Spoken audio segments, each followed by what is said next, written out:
Hi there, good afternoon. Thanks for watching us right here at The Nation. And today we are going to be discussing something that's very crucial at this point of time, actually. We're talking about financial planning. Now, the word that is hanging from everyone's lip is, of course, the value of our ringgit, perhaps the impending economic crisis, I think more accurately the worldwide economic situation at the moment, and all of this really kind of links back to how you are handling your money, how you're protecting your money, how you're planning for your future. And of course that means we look at the issue of financial planning. And for today's discussion, my guest in the studio is Mr. Michael Kok, who is the Deputy President of the Malaysian Financial Planning Council. Can't get better than this. Welcome, Michael, to the show. Thank you, Jessie, for inviting us. I must thank Bernama TV for giving us this opportunity to be invited here to share whatever we can regarding the aspect of financial planning. Thank you so much for taking your time out as well. Now, the Council, of course, is a body that has been organized to facilitate financial planning. Perhaps we can go right into that. Could you tell us a little bit more about the association and what is its primary role? Okay, that'll be good. I would like to share on that. Now, initially, Malaysian Financial Planning Council has been formed with the idea which was initiated by our Bank Negara, Tan Sri Dato' Seti, because at that very moment of time, from the very beginning, since the early 1970s, this financial planning has been evolving in the whole world. But then the problem was it was also coming into Malaysia. Now, those early days, we also were exposed to external and international influence. Then eventually, when our Yang Berbahagia Bank of Governor of Malaysia, Bank Negara Governor of Malaysia, when she initiated this idea, then what she did was she got the three organizations, that is the LIAM, Life Insurance Association Malaysia, LIAM, and Malaysian Institute of Insurance, MII, and also the third organization, which is NAMLIFA, National Association of Malaysian Life Insurance Financial Field Force Advisors. Okay. So these were three bodies that were in existence in Malaysia. So then they got three of these bodies together to form MFPC, Malaysian Financial Planning Council. So that was how the concept initiated, to get an organization which is initiated in Malaysia, and also for the Malaysians, by the Malaysians. So that was the initial idea, how it was incorporated. So it was in this year 2002 that the idea was initiated by our Yang Berbahagia. Then during that time, they formed the organization, and eventually it was registered in 2004 as MFPC. Now, as of to date, we have close to about 10,800 members. As of today, yes. Now, in all these members, we have 5 categories actually. The main bulk of the members which are important are all those who have a full qualification of RFP, that's Registered Financial Planning designation, with the Sharia Registered Financial Planning. So in all total, for that, we have more than 2,005. These are the bulk of the people who are actually fully designated to do financial planning. Then beside that, we have what we call the affiliate RFPs, or the Sharia affiliate Sharia RFPs. For that, we have close about more than 700. So then on top of that, the bulk of it are the student members. In student members, we are close to 7,005 now. So in all, together with that, we have another, which is another very important organization. We call it the corporate membership. Now, these corporate members comes from like banks, insurance companies, financial services associations, or some of these organizations which are related to financial organizations. They become our corporate members. So all in all, with all this, we have now 10,000, more than 10,008 of these members now. So definitely playing a big role, and as well as very, you have a strong hold with the different associations, a big network, so to say. And looking into what the council specializes in, of course there are different courses and lots of things there. But take us to the point of how the association has evolved and what are its offerings now. All right. Now, for this is very important. We must realize that the governing role of MFPC is important, is to promote financial planning in Malaysia and for the Malaysians. So this is one of the aspects. So in promoting all these roles, then there are many areas of aspects we have to consider. For example, like we are responsible for unifying all these financial planners in the country, so that everybody can come to a body where we can be recommended, or we can be represented in that aspects. The other thing is, the other area is whereby we also become a central channel, for all this to come in together, so that we can all get together to meet, to discuss, and to see how we can improve financial planning in Malaysia. The other area which is important, because besides that, MFPC is a certification body. Now, why am I saying certification body? Certification bodies, because to become a financial planner or a financial advisor per se, you must be qualified.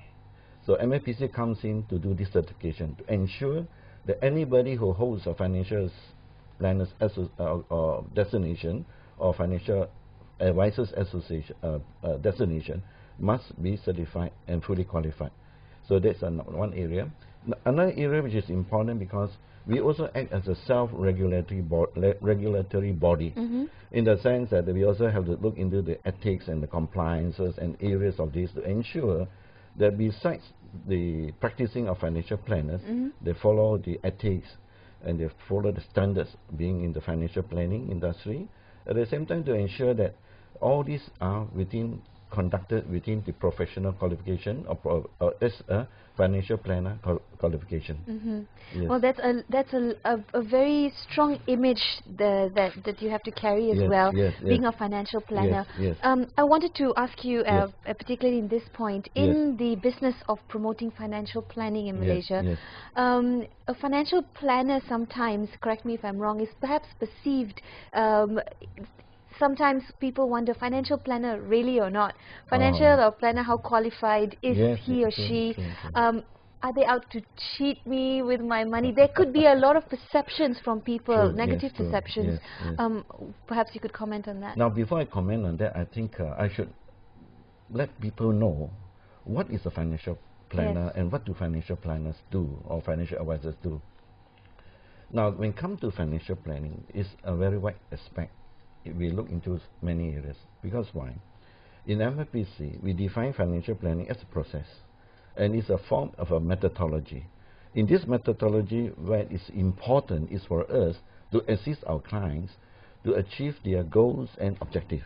Because otherwise, whatever they want, you cannot help them to achieve, is immaterial, it's not going to fulfill their needs, right?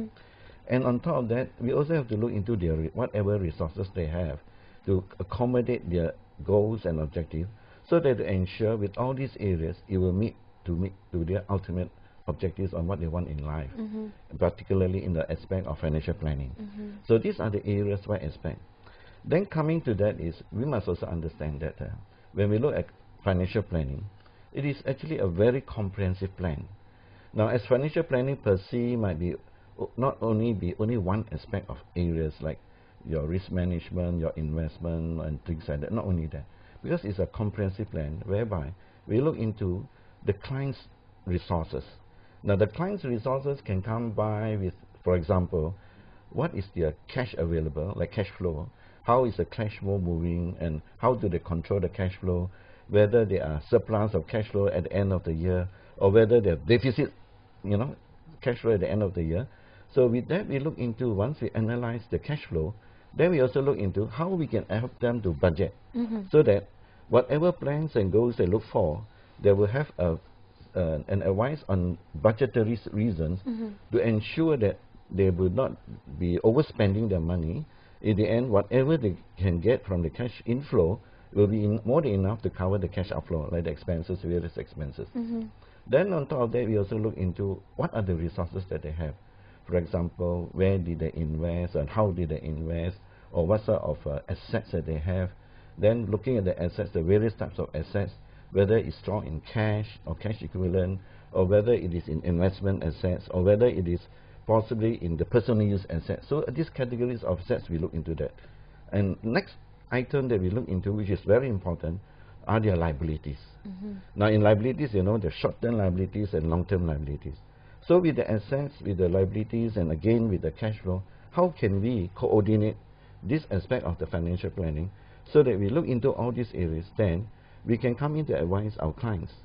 Because in advising them, we must also see, now from henceforth, what are their goals and objectives? What do they look for in the future, maybe in the next 3 years, 5 years, or until their retirement, depending on their age. So with all this, you can see it's very comprehensive. And each one of these areas, we do a very intensive study of our clients' needs. It sounds that all the clients must have a big portfolio. I think my question is more, who is a client? Is it anyone with some amount of cash in hand? Yes. Now to us, everybody is a client, whether young or old. Then financial planning is not only for those who are rich, or those because it sounds like it. Yeah, normally it sounds like that, but actually it's no. In fact, financial planning is for everybody, right from they are very young until they are working, until the age when they go for retirement. All these people need financial planning. The only difference with each one of them is that the needs and goals are different. So with that, with the understanding of who they are, where they are, at what age they are, what is the earning capacity, and how and what is it they look for in the future, then they can start to plan. Because if we don't plan, we just simply spend as what we have. In the end, we end up with nothing at all, and then we could be ending up in a lot of debts if you're not sure. Which is perhaps a hot word now. Debt in Malaysia. A lot of people seem to be winding up there for various different reasons. Overspending, unable to earn enough income and whatnot. How do you feel Malaysians perceive financial planning? Has there been more awareness lately? From 10 years ago, when we first started, we found that the literacy of financial planning was very, very low. In fact, even Bank Negara did a study and looked into the literacy of financial planning. Even in 2001, they still find that the literacy of financial planning was still very low. To the extent as whereby that even FOMCA also did a survey. Now, FOMCA did a survey whereby they also found out that there was these big problems with the general public, for example, in this area where that in their research, actually I've got some of this research, if you don't mind, I refer to this. Now, in 2001, FOMCA did this study, and they found out that many of these Malaysians, they get bankrupt, was mainly due to credit cards. So, which means to say that they misuse their credit cards for whatever reasons. Now, we know that credit cards are good if you have the discipline, you know how to manage it, and you know how to utilize it. But once you use it, you must be sure that you are able to pay. Otherwise, don't ever get involved in that area. Now, you'll be surprised that over the under 40 years old, easily 70% of them, easily most of them who are declared bankrupt were under 40 years old. So that is a great concern, you think? Now, imagine it, before you reach 40, you are already declared a bankrupt. What about for the next more years to come? 20, 30, 40 years. You know, that's very, very tough. So once you declare bankrupt, you have so many limitations on yourself. So at that young age, then your future can be badly affected. So that's a great concern. Then, of their research, they say that 72% of them do not have retirement plans.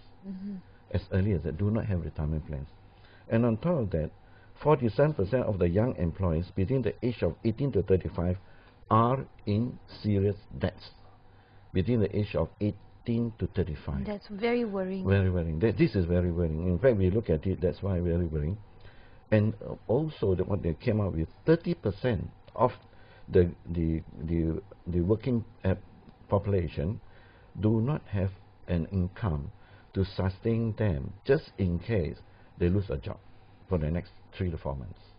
Usually we are saying that in our benchmark, we always look at, for any person, if anything should happen, they will need 3 to 6 months for them to survive in order for them to be able to have time to look for another job to help them. So these are the areas. Now another area which we were saying that Bank Negara in 2003, they also did a survey. Now in the statistics, they also find that the Malaysian consumers are very, very low in financial literacy. So this was the one area where we foresaw this problem, and that's where later on I can share how we help to overcome this problem to the general public. Absolutely. Yes. We will be back after this quick break where we talk about financial literacy in the country. Stay tuned.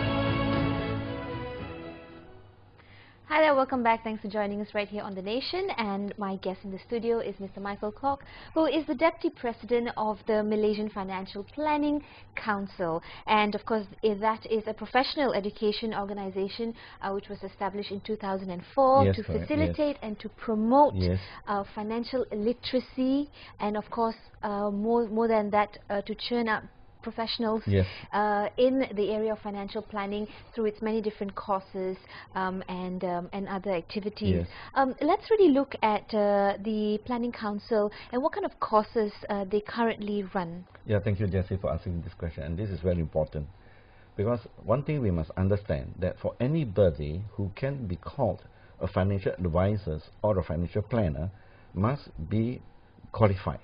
So in order to get the qualification, then they must go through these courses that is now presently offered by MFPC, Malaysian Financial Planning Council. Now in Malaysian Financial Planning Council, we have two very important courses. One is the Registered Financial Planning, and the other one is Sharia Registered Financial Planning. These two courses. And of all these two courses, each of them has got 7 modules. And each of the modules, there will be a contact hours with the lecturers and so on for at least 42 hours. So from all these 7 modules, it covers from initially the area of the practice of financial planning. They will give them a ballpark area of what is financial planning. Then we come into module 2, we have risk management. Module 3, we have the whole module on investment. And module 4, we have the whole module of taxation. Because all these are related to the regulations of Malaysia. Then module 5, you have the estate planning. Now, estate planning again is another important area, because when they come to a later stage of the wealth distribution of what they have with them, they must also know how to plan for the wealth distribution. Then the module 6 is on retirement planning, and this is another very important aspect. So the final part, which is module 7, is the applications of financial planning. So all this, in all these modules, we will have to cover each one of them very thoroughly in order for them to, in the end, at the very end, to be qualified for the financial planning per se. Now, all of these are exam-based. All the modules are exam-based. The only extra that they have to do until when they reach module 7, which they also have to sit for exam with all the questions they need to answer. And initially, 6 modules are on the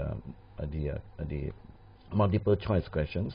But when it comes to module 7, it's subjective questions. They have to write, they have to answer. On top of that, which is very important, to ensure that they really know about financial planning, they really have to go out and look for a client. A client per se as one, a family, then they physically have to really sit down with them, gather all the relevant data, and then after which, they have to come up with a proper financial plan. And this financial plan must be endorsed by the client to confirm that this person has already sat down with them, got all the data, did all the so it's a real life case. Yeah, real life case, recommendations and all the areas. And with that, the project itself, they will have to submit to us for exam board to work through. Now, exam board happen now is managed by Malaysian Insurance Institute. All the exams go to them, and they are the ones who monitor all this to ensure that there is a regulatory body which is specialized and certified to conduct all these examinations.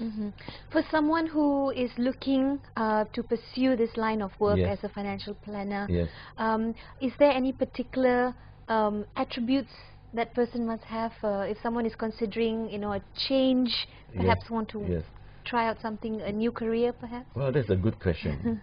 Now, if you talk of attributes, I believe every one of us has that type of attributes. Particularly so, we are involved, one way or rather, involved in the spending of our money, right? So, in view of that, some more than others. Yeah, some more than others could be. But then the thing is, this is part of financial planning. So, now, in order to come into this area nowadays, what we do is we have seen a lot of people, particularly from the insurance industry, from the unit trust industries, even lawyers, even accountants, and even some of these professionals, or even engineers, you know, they are prepared to come into this industry. So it doesn't matter what industry you, whoever you are, what industry you are. But most important thing is, as long as you know that financial planning is an important aspect for all of us, then you have many clients out in the market that they will need financial planning. So it's open to everybody. Now, on top of that, at this very moment of time, what we are doing is we are also going around the country to educate our youngsters, especially the undergraduates. And we have been now conducting workshops with graduates. So far, if I can remember well, we have conducted more than 8,000 workshops with all these workshops with the industry and with the universities. And on top of that, we have been working with 26 universities in Malaysia. So with these universities, what we do is this, that we will work together with them, either with their clubs or with their organizations or the university faculties, particularly who are involved in business administration, in finance degree, or in insurance, or in actuary, this group of people, because they are more prone or more exposed to what is financial aspect of things, you see. So what they normally do is they will invite our people to go and share and conduct workshops. It will be a 1 day or 2 days workshop. In all these workshops, we will share with them all the various aspects of what we do in financial planning. And then we are very surprised that now, easily more than half of them have already approached us. And what they wanted to do is they want us to accredit their faculty's syllabus so that it can be in line with financial planning. So many of them has applied to us, and we are happy to see that the numbers of them coming in is gradually improving and increasing. And we are also very strict, mainly because it's going to ensure that whatever that they offer in the university, the syllabus and all this, and we have to do a mapping with them to ensure that at least, if not 60 to 70% of them must correlate with the syllabus that we offer. Only then we can acknowledge them that should they pass the credits which is offered by the university, then they can apply to MFPC for the extra destination, whether they can come in with the various modules that we have to get the accreditation, so that eventually when they finish the degree, they can either be known as, they can apply to be an affiliate registered financial planner. So that will be an added advantage to them when they get out to the market to look for a job. Besides the normal degree that they have, they also have an additional degree whereby per se they are known to have exposed to financial planning. So from this, we also heard from many of the students who came by to this workshop. After that, when they in the college or the university, where they continue with the studies, and eventually they got a few of the modules qualified, they applied for affiliate RP. Because why? For affiliate RP, minimum they need to have one basic, there is a module 1 which is compulsory, and any of the other modules, 1 plus any modules, they can apply to be an affiliate RP, and they carry an affiliate RP title with them. So beside the degree, they have the extra title. Then from the input from many of the students who came back and did some sharing, and they told us that it was very beneficial to them when they go for job interviews. And during the job interviews, besides the degree that they have, they also inquired, what is this affiliate RP that you have? So they were able to share, and eventually many of them get very good job opportunities through that aspect. I think it's a very well structured layout that the council has planned with all the affiliates as well. Yes. I think also it's an added advantage, as you have definitely, said, because it also creates a double impact. When you have exposure to how to handle finances, whether it's for yourself or for a company. How do you feel that moving on, financial planners in Malaysia, what what is the path from the point of beginning to be a financial planner when you initially start? How people might wonder, how high can I go? How far can I go as a financial planner?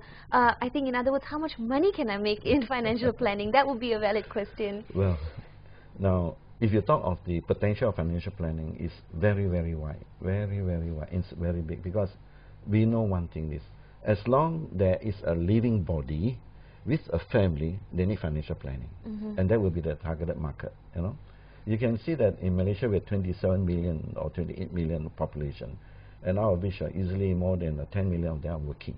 So you can see the big market there. But besides that, in financial planning, we do not only look at the adults who are earning, but at the same time we look at the adults' responsibilities. Because why? When their responsibilities, they have the family to take care, the children to take care, and the children's future education. So all this actually comes into part of financial planning. So as a financial planner, for example, that you can see in each individual family, they do not only look at financial planning as one per se. You can see that from the various aspects of financial planning, there are many categories that you have to handle. So sometimes in some of them, which through experience, that because of the limitations of the funds, they might not be able, let's say for example, to take care of everything of their needs at the moment of time. Then we set priorities with them. So when we set priorities with them, you say, number one, is this your priority? We look at that. If the risk management part, to protect your family, to ensure that, you know, in case anything happen to any one of you who is a breadwinner of the family, then your family will be protected. That's one important area. Number two, then we look at their children, how many children they have, or how old they are, or when they will be going to university. Now we know that generally most of our children will go to university at the age of 18. So at the time of the ones they are born until the age of 18, they need to have the plan. That's right. A definite a blueprint of how they wish to stagger and structure the expenditure. We're going to take a quick commercial break, but when we come back, we shall continue our discussion about financial planning. Do stay tuned. Thank you.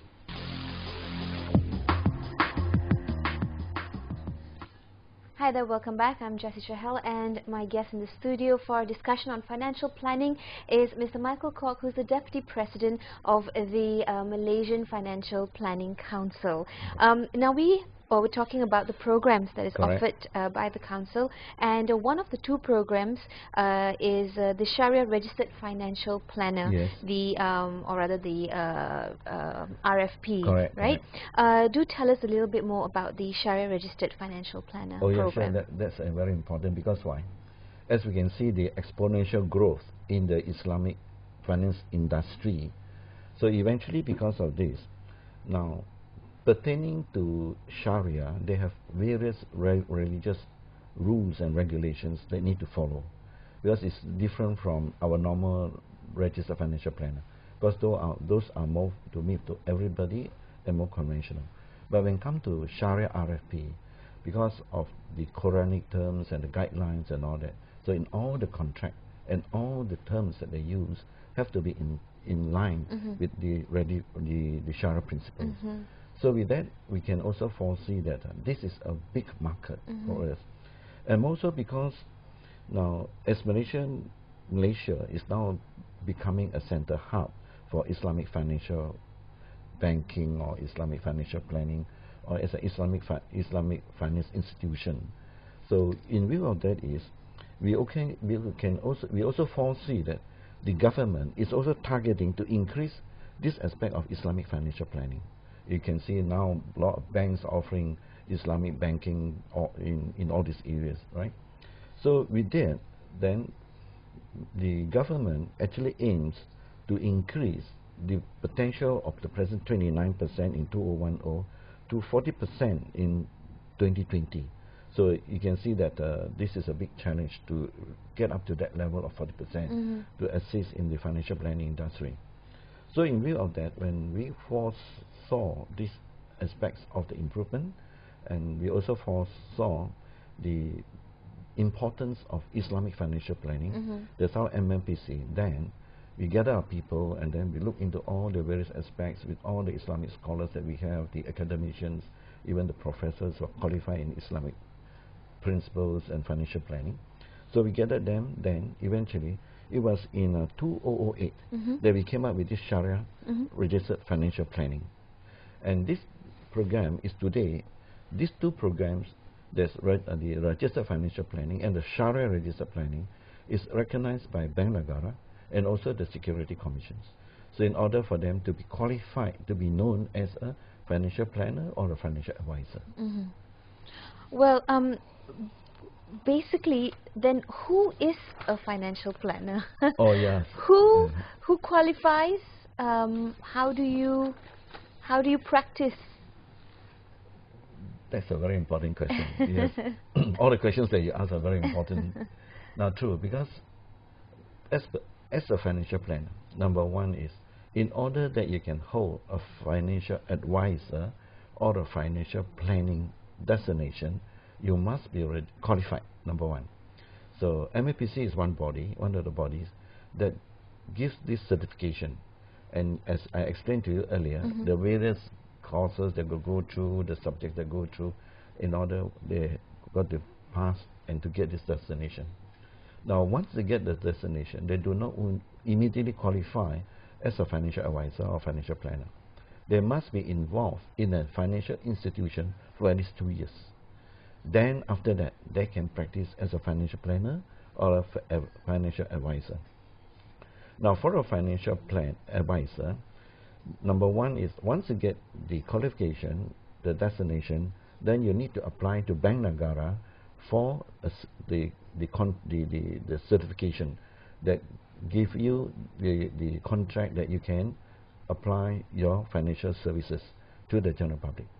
So as a financial advisor, say you look into, then only then you have to form your own company, and then you are more or less known as an independent financial advisor. Everything you manage on your own, the management, the office, the business administration, everything you manage under you. So you've become a body and an organization. Normally they are known as a Sindran Bar, but related to financial services. Then, only then, they can start to work as a financial advisor. The same goes to the financial planners.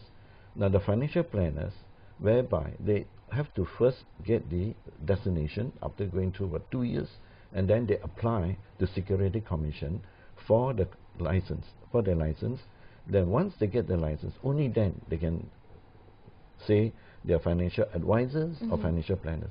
Only then they can work as one and be recognized as one. Otherwise they cannot.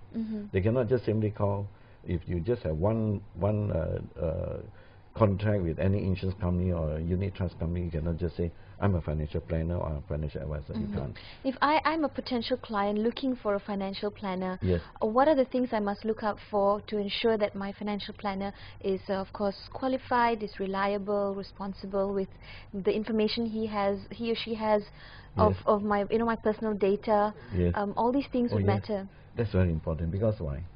Anything to do with you, especially on your personal data, has got to be confidential. And this is whereby the code of conduct and ethics the financial planner or financial advisors have to hold. So anything that you share with him or her, they must maintain it in strict confidence, and that is in compliance with the license when they get from Bank Negara or Security Commission. Now in that aspect is whereby, now when you ask the question, whom can I see and whom can I be recognized as a financial planner or financial advisor? Now one thing, for example, they must carry the title of registered financial planning destination with them in their name card. Like all of us who qualified, we have to carry that. And most important thing is that these people who practice financial planning must be a member of the organization. For example, like Malaysian Financial Planning Council, they must be an assisting member. They cannot lapse their membership. Once they lapse their membership, then they cannot practice as a financial advisor or financial planner. Right. So that's one very important, that the membership with MFPC must be maintained at all times. Then the contract which they hold, the license which they hold with either Bank Negara or Security Commission must be enforced. Because otherwise, they are, in fact, with Bank Negara and Security Commission, they are very strict. They are very strict. They monitor them, they monitor activities. year in, year out. They monitor them to ensure that these people really carry out the financial planning advice that they can give to the general public. So these are the people you can look for. Now, definitely, that if you come to MFPC, we have a long list of them. Right. And if you want to know who are they, who are the members who are qualified to be a financial advisor or financial planner, well, you can even you look into the website of MFPC. We have a list of our people who are qualified RFP or Sharia RFP. Their names are all there. But important thing is, even though they carry their names, then important is they must be registered with a financial planning or financial advisors organization. As a potential client, again, Yes. wearing the the viewer's hat, perhaps. Yes, yes. What, or rather, how much do I pay the financial planner? Is it a percentage basis, or is it free of charge to me? And then what is that structure? What is my investment in employing a financial planner? That is a very difficult question to answer, because this comes involving in the remuneration of the financial planners. Yeah, Right. very true. Now you can see the comprehensiveness of the job that we are doing.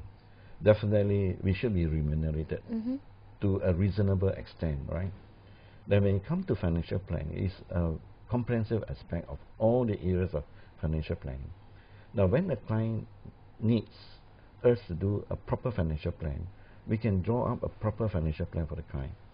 Then it all depends on the consequences of the clients, what they have, what they are, whether it's a simple plan or a comprehensive plan.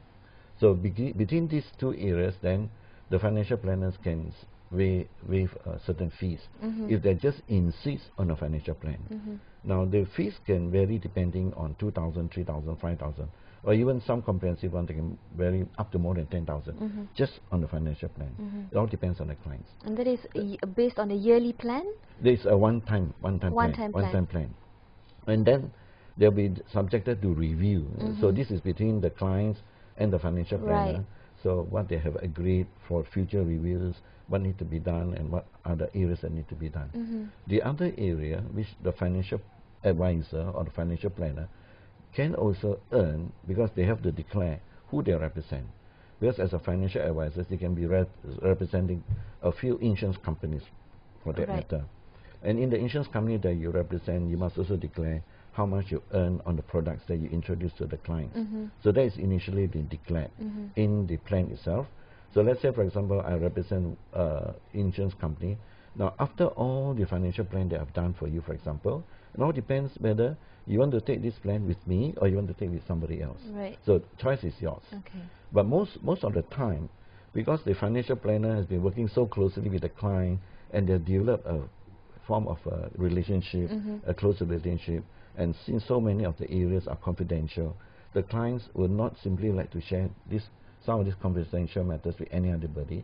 So they go back to the financial planner and say, okay, now since you have already shown me that this is my needs to achieve my goals, for example, that if I were to expedite this plan, now how can I go about with it?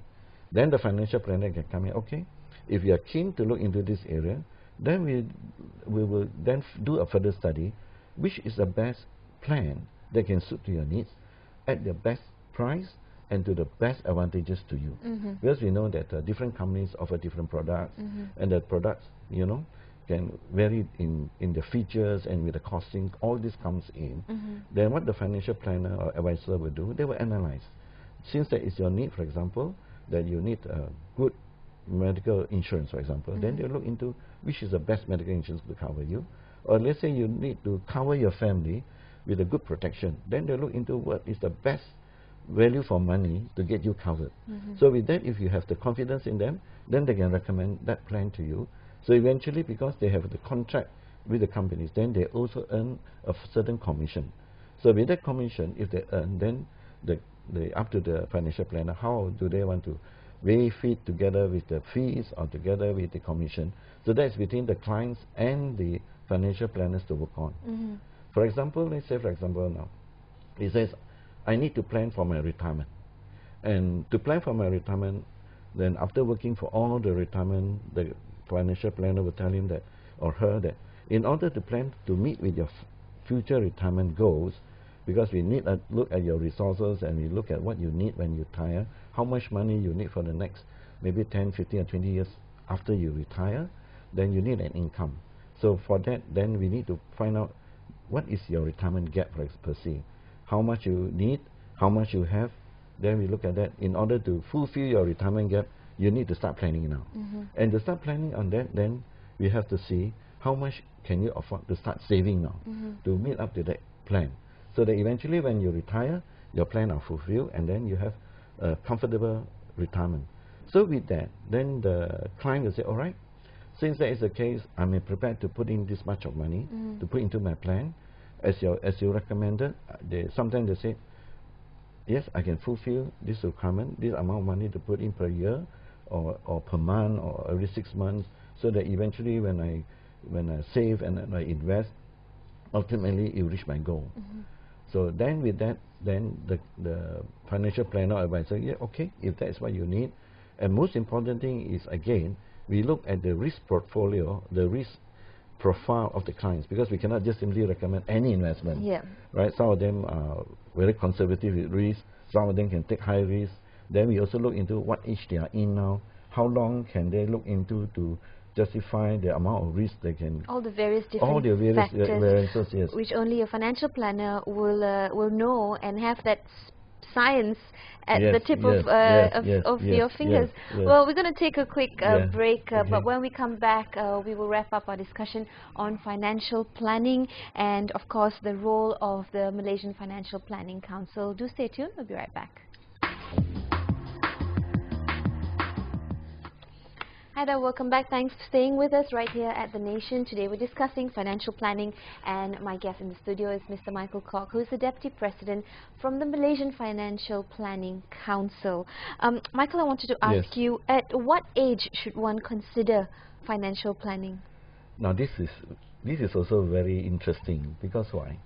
When we went down to the universities, in fact, we also emphasize to them that at their very young age, they must look into financial planning and must be able to know why and what's the reason for them to save. So that whatever money that they get, they won't simply just spend it off. At least if they can save, and then eventually, we also work with like this Amanah Shaham, work with them, and then also to get them into, show them when we do workshops together, we show them, now if you were to invest in this unit trust, how can you benefit from it in the long run? So talking about financial planning as per se, now at any age, each and every one of us must know something about financial planning. Whether from very young, when I was very young, I started to learn how to save. Even at those, even I get 20 cents, you know, which was big money, I make it a point to save. And eventually you reach a certain amount that you can fulfill to buy something that you want. So like from young, if they can start saving, then eventually when they finish school or finish their education, like sometimes even you see PTPN, they get the loan after when they come out, they kind of service the loan even. Now if, for example, with the loan, if they can manage it well, I've even have students who were able to save part of their PTPN loan for the future when they qualify, when they come out to work. I even have those experiences of the students. So you can see that when they're young, it's good for them to know something about financial planning, and then they know, at least know how to manage their funds well. Then when they start working, that's even more important.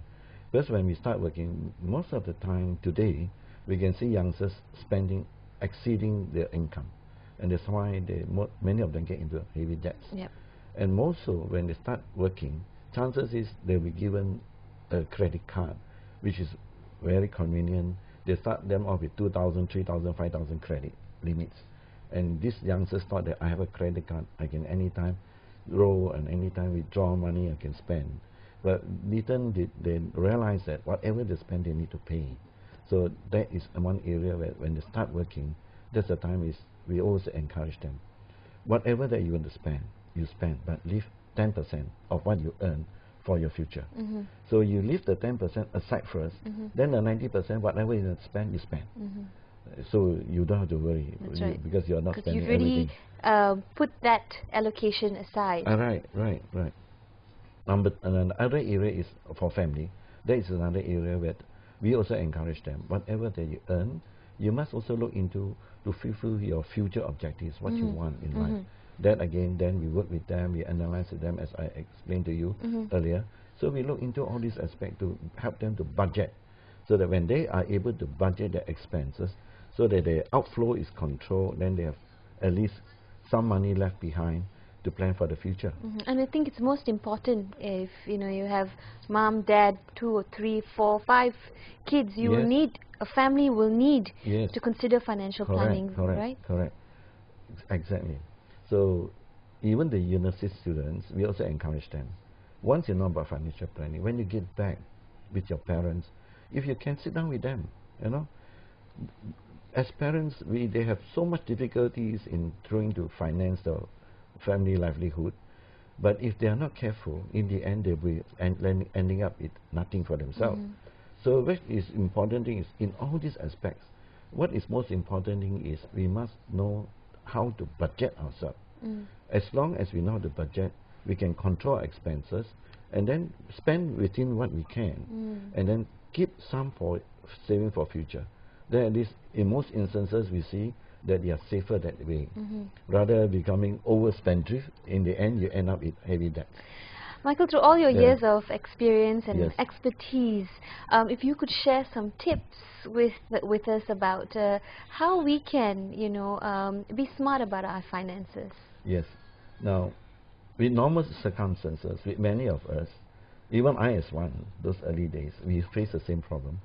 Whenever we see something we like, we just buy. We don't care whether we were using it for long term or whether we just immediately we can use it for anything that we want. Now sometimes with this, because of this impulse purchase, we are attracted by all these various means. So we tend to lose ourselves, and we forget about our budgeting. Now, for example, I would like to share with you one of the instances that I have with one graduate who qualified from university.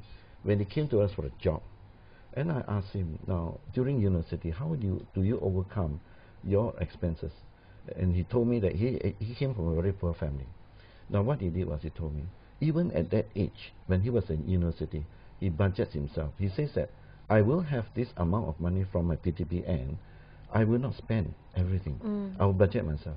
Now he'd be surprised, Then I asked him, there are sometimes you need to buy certain equipments for your university studies, because I have children going to university, I know. And I asked him, how do you overcome it? He says, if that's the case, when I budget myself, for that university equipment that's required, I will buy it first. Then for my expenses, for my food and all that, I will control. So I said, how do you control? He says, normally if I go to shop, I eat, I will spend so much money. On that day, how I do is, I will budget to make sure that at least my stomach is full. Even with bread and with drinks and a house can keep me full for the day. For that month, I don't exceed my budget. And that's how he did it. Then when he finished his education, came out to work, he said, I was able to buy a car. And normally with our children, they say, wow, when you're finished, I want a car to help me. Can you assist me for down payment? And then later on, I will take care of my installment. But for him, no. What he did was, he went to buy a second-hand car, reasonable car. And I asked him, why you want to buy a car? He says, I come from a very poor family. My mom do not even have a chance to sit in any car of consider they own. That's why I bought a car, so that I can carry my family to out for sightseeing. At the same time, I carry my family out. And at the same time, he says, when I go to work, at least either I will take a train, or if need be, I will have a car to use. That's right. So definitely pacing yourself in terms of having that budget, and then having the discipline to stick to that budget, and refrain from any sort of impulse purchases. Well, thank you so much, Michael, for all your time and all your advice here on the show. And that's all the time we have for today. Thank you so much for being with us. And I think what's a good takeaway from today's discussion is that sedikit-sedikit lama-lama menjadi bukit. That's right. Well, thank you for watching, and have a wonderful day ahead. See you later. Thank you. Thank you. Nice to meet you.